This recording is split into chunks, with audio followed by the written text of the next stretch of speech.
Hello friends, welcome to Techifin. तो इस video में हम जानेंगे कोटक स्मार्ट ईएमआई कार्ड के बारे में कि क्या है ये कोटक स्मार्ट ईएमआई कार्ड और इस कार्ड से हमें क्या फ़ायदे होंगे और क्या हमें ये कार्ड लेना चाहिए या फिर नहीं लेना चाहिए है, और ये कार्ड हमें कैसे मिल सकता है, इसके लिए क्या एलिजिबिलिटी क्राइटेरिया है और इसके क्या फ़ीस और चार्जेस हैं और इसको हम कैसे अप्लाई कर सकते हैं, कैसे हम ये कार्ड बनवा सकते हैं।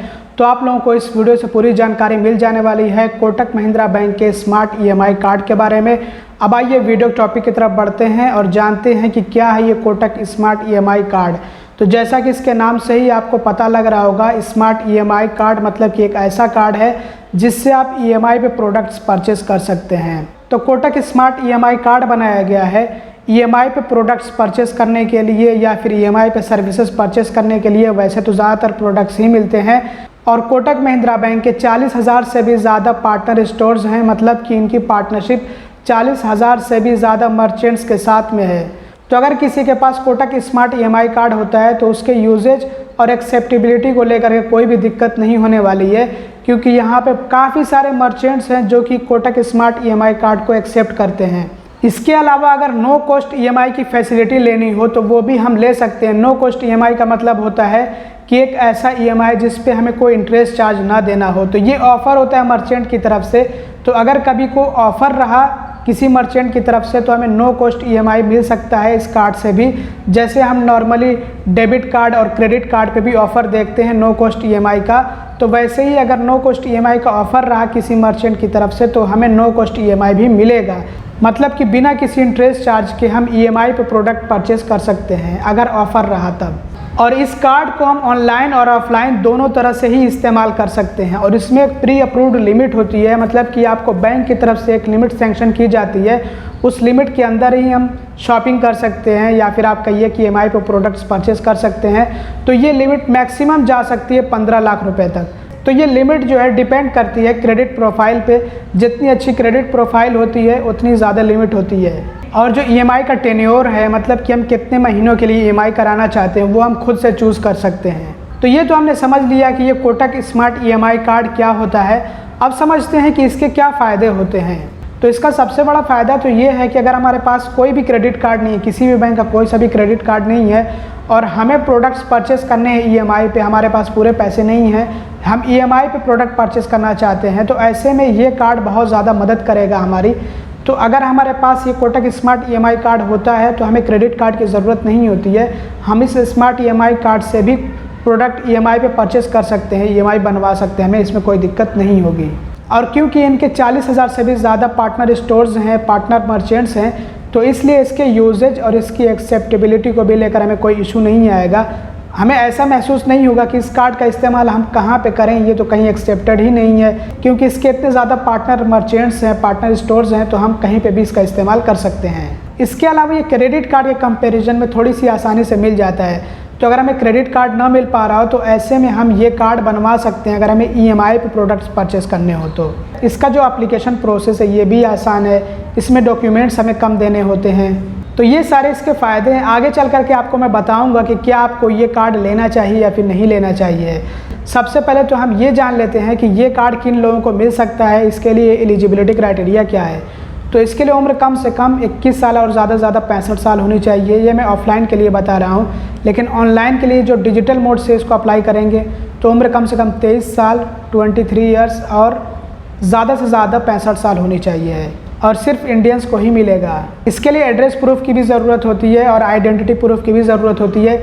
इसके साथ साथ इनकम प्रूफ की भी ज़रूरत पड़ सकती है और आपकी स्टेबल इनकम अगर हो तो आपको आसानी से ये कार्ड मिल जाएगा। तो Kotak smart EMI card apply करने के लिए सबसे पहले तो आपको कोटक महिंद्रा बैंक की वेबसाइट पर विजिट करना होगा kotak.com, और उसके बाद आपको आना एक्सप्लोर प्रोडक्ट्स पे, और उसके बाद आना आपको लोन्स में, और उसके बाद आपको यहाँ पे स्मार्ट ईएमआई का ऑप्शन मिलता है, इस पर आपको क्लिक कर देना है। ये काम आप चाहें तो अपने मोबाइल फ़ोन से भी कर सकते हैं, चाहे आप पीसी से भी कर सकते हैं।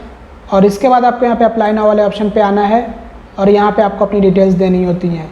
सबसे पहले तो आपसे ये पूछा जा रहा है कि क्या कोटक महिंद्रा बैंक में आपका अकाउंट है, तो है तो यस कर दीजिएगा और नहीं है तो नो कर दीजिएगा। बाकी आपको अपनी डिटेल्स देनी होती है। CRN कस्टमर रिलेशनशिप नंबर अगर आपके पास है तो दे दीजिए, नहीं है तो कोई समस्या नहीं है। नेम ऑफ योर बैंक, अपने बैंक का नेम यहाँ पे एंटर करिए और उसके बाद अपना नेम, कॉन्टैक्ट नंबर, लोकेशन ये दे करके आपको सबमिट कर देना है।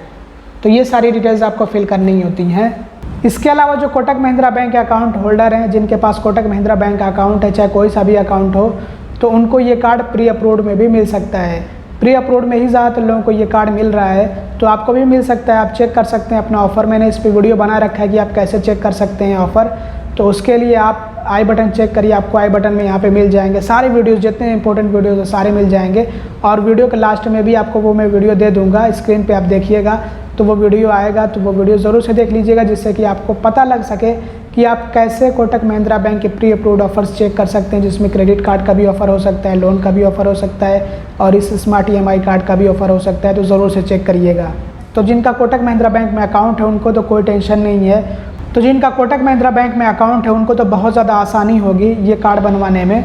और अगर आपके पास कोटक महिंद्रा बैंक का कोई सा भी अकाउंट नहीं है, तो ऐसे में आप कोटक 811 अकाउंट ओपन कर सकते हैं। मैंने डिस्क्रिप्शन में आपको लिंक दे रखा है, आप ज़रूर से चेक करिएगा डिस्क्रिप्शन एक बार। अगर आपको अकाउंट ओपन करना हो तो आप ओपन कर सकते हैं, नहीं तो कोई दिक्कत की बात नहीं है। कोटक 811 एक ज़ीरो बैलेंस अकाउंट है कोटक महिंद्रा बैंक का, जिसमें आपको कोई भी मिनिमम बैलेंस मेंटेन करने की ज़रूरत नहीं होती है।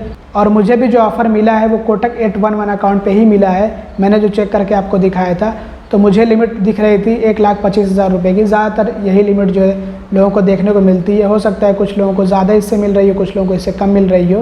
तो अगर आप चाहें तो कोटक 811 अकाउंट ओपन कर सकते हैं, डिस्क्रिप्शन में लिंक दिया गया है। अब आइए बात कर लेते हैं फ़ीस और चार्जेस के बारे में। तो मुझसे तो इस कार्ड के लिए काफ़ी ज़्यादा फ़ीस ली जा रही है। कुछ लोगों से सेम इसी कार्ड के लिए बहुत ही कम फ़ीस ली जा रही है। जैसे कि मुझे जो इशुएंस फ़ी यहाँ पे देनी होगी, इशुएंस चार्ज, वो 499 रुपये प्लस GST। वहीं पे कुछ लोगों को फ्री में इशू किया जा रहा है। इसके अलावा मुझसे जो इसकी एनुअल फ़ी ली जाएगी वो दिखा रहा है कि 299 रुपये प्लस GST। वहीं पे कुछ लोगों से 199 रुपये प्लस GST ली जा रही है। तो पता नहीं क्यों ऐसा भेदभाव हो रहा है, या हो सकता है कि चार्ज अचानक से बढ़ गया है। तो इसके लिए अगर अलग अलग फ़ीस ली जा रही है तो ऐसा भी हो सकता है कि कुछ लोगों से कम, कुछ लोगों से ज़्यादा ली जा रही हो। तो अगर आप इस कार्ड से EMI पे प्रोडक्ट परचेस करते हैं तो सबसे पहले आपसे जो फ़ी ली जाती है वो होती है प्रोसेसिंग फ़ी, जो कि 99 रुपये प्लस GST होती है। और याद रखिए कि ये जो फ़ीस और चार्जेस होती हैं टाइम टू टाइम बदलते भी रहते हैं। और बात करें अगर इंटरेस्ट रेट की, तो जैसा कि आप लोग जानते हैं कि जब आप EMI पे प्रोडक्ट परचेस करेंगे तो वहाँ पे आपको इंटरेस्ट रेट देना होता है, इंटरेस्ट चार्ज देना होता है। तो ये इंटरेस्ट चार्ज अलग अलग हो सकता है अलग अलग मर्चेंट्स के लिए। तो ये 10% से लेकर के 40% पर एनम यानी सालाना हो सकता है। अब क्योंकि इनके 40,000 से भी ज़्यादा पार्टनर मर्चेंट्स हैं, तो हम सबका तो बता नहीं सकते हैं कि सब अलग अलग कितना इंटरेस्ट रेट ले रहे हैं, कितना सबका इंटरेस्ट चार्ज है। तो इसलिए आप इसको ऐसे समझिए कि जब आप EMI बनवाने जाएंगे, जब आप EMI पे प्रोडक्ट परचेस करने जाएंगे, तो आपको बता दिया जाएगा कि आपसे कितना इंटरेस्ट रेट लिया जाएगा, कितना आपसे इंटरेस्ट चार्ज किया जाएगा। इसके अलावा कुछ पेनल्टी चार्ज भी है, जैसे कि अगर आपने EMI का पेमेंट नहीं किया तो ऐसे में आपसे 3% आपके आउटस्टैंडिंग अमाउंट का 3% आपसे पेनल्टी चार्ज लिया जाएगा।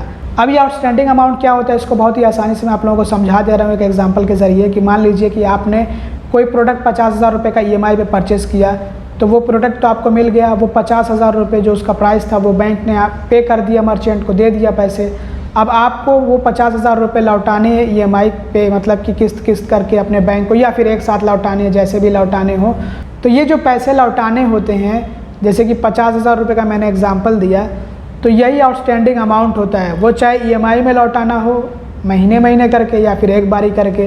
तो ये जो लौटाना है पैसे बैंक को वापस देना है, क्योंकि हमने प्रोडक्ट तो ले लिया, अब हमें जो है पैसे देने हैं तो बैंक को देने हैं। तो यही आउटस्टैंडिंग अमाउंट होता है, मतलब जो बकाया होता है बैंक का, आपके पास जो बकाया होता है, जो उधार आपने बैंक से ले रखा होता है। प्रोडक्ट आपने ले लिया है, वो जो पैसे अब आपको बैंक को लौटाने हैं, तो वही आउटस्टैंडिंग अमाउंट होता है। तो उसी आउटस्टैंडिंग अमाउंट के 3% आपसे पेनल्टी चार्ज लिया जाएगा अगर आप अपने EMI का पेमेंट नहीं कर पाते हैं, चाहे आपके EMI का पेमेंट फेल हो गया हो, आपके अकाउंट में उतना बैलेंस नहीं था जिसकी वजह से ऑटो डेबिट हो सके, मतलब अपने आप ही आपके अकाउंट से पैसे कट सके EMI के लिए। तो ऐसे में आपसे 3% पेनल्टी चार्ज लिया जाएगा। अब कुछ लोगों के मन में अगर ये डाउट होगा कि EMI का पेमेंट होगा कैसे, तो देखिए इसके लिए आप चाहें तो NACH ECS रजिस्टर कर सकते हैं। तो अगर आपका किसी और बैंक में अकाउंट है, कोटक महिंद्रा बैंक में नहीं है, तो आप जो आसानी से NACH ECS वगैरह के लिए रजिस्टर कर सकते हैं, जिससे कि ऑटोमेटिकली आपके अकाउंट से पेमेंट हो सके। जब भी जो पेमेंट होना हो तो अपने आप ही हो जाए।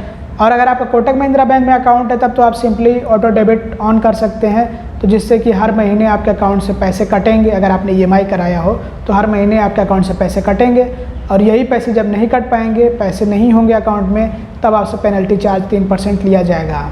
और अगर आप अपने ईएमआई को बंद कराना चाहें, जैसे कि मान लीजिए कि आपने 1 साल के लिए ईएमआई करा रखा है, लेकिन आपके पास अभी पैसे मौजूद हैं, आप चाहते हैं कि अभी मैं पूरा का पूरा पैसा बैंक को दे करके अपना ईएमआई बंद करा लूँ, तो इसको फोरक्लोजर बोलते हैं। तो ये आप कर सकते हैं, लेकिन इसके लिए आपको 4% चार्ज देना होगा।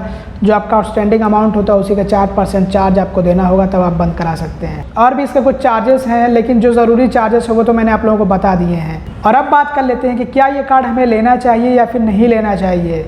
तो इसको समझना बहुत ही ज़्यादा आसान है। अगर आपके पास कोटक महिंद्रा बैंक का अकाउंट है और कोटक महिंद्रा बैंक का डेबिट कार्ड आपके पास मौजूद है, तो ऐसे में आपको कोटक महिंद्रा बैंक की तरफ से आपको आपके डेबिट कार्ड पे ईएमआई की फैसिलिटी मिलती है और आपको प्री अप्रूव्ड लिमिट भी दी जाती है ईएमआई के लिए आपके डेबिट कार्ड पे।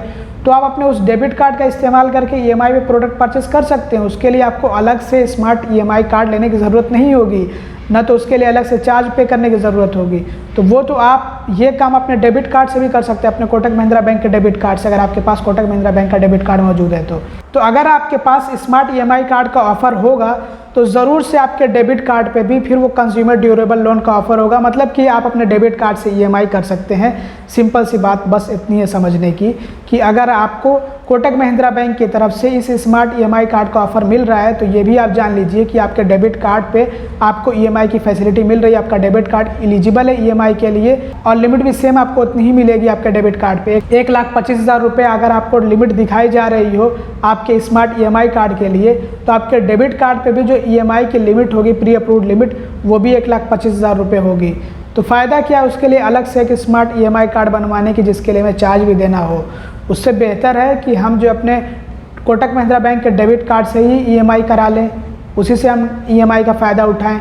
और यहाँ पे समझने वाली बात ये भी है कि इसमें लिमिट जो होती है वो फिक्स्ड नहीं होती है, मतलब कि वो लिमिट जो है अनस्टेबल रहती है, घटती बढ़ती रहती है। तो आपको जो स्मार्ट ईएमआई कार्ड भी मिलता है उसमें भी लिमिट घटती बढ़ती रहेगी, और आपका जो डेबिट कार्ड होता है उसमें भी प्री अप्रूव्ड जो लिमिट होती है ईएमआई के लिए वो भी घटती बढ़ती रहती है। तो फिर कोई मतलब नहीं बनेगा, उसके लिए आपको अलग से ईएमआई कार्ड रखने की ज़रूरत नहीं होगी। आप अपने कोटक महिंद्रा बैंक के डेबिट कार्ड से भी काम चला सकते हैं ईएमआई के लिए। तो आपका क्या ओपिनियन है कोटक स्मार्ट ईएमआई कार्ड को लेकर के कमेंट में ज़रूर बताइएगा। और अगर आपको ये वीडियो पसंद है तो ज़रूर से लाइक करिएगा, चैनल को सब्सक्राइब ना किया तो सब्सक्राइब भी कर लीजिएगा और वीडियो को शेयर करिएगा। Thanks for watching, bye bye.